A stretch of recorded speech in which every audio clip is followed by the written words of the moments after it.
காஷ்மீரில் நடந்துள்ள கொடூரம் பெரும் அதிர்ச்சி அளிக்கிறது. இந்த பயங்கரவாதத்தை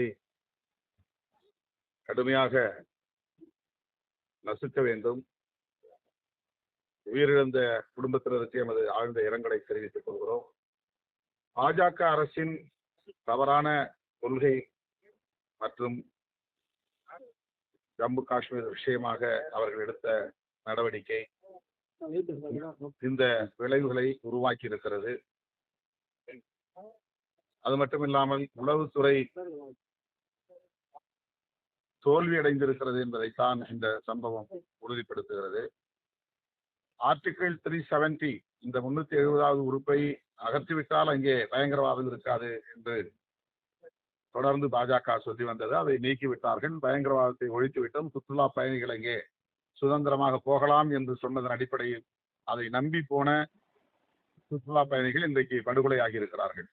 எனவே இதற்கு அமித்ஷா பொறுப்பேற்று உடனடியாக பதவி விலக வேண்டும் என்று விடுதலை சிறுத்தைகள் கட்சி வலியுறுத்துகிறது.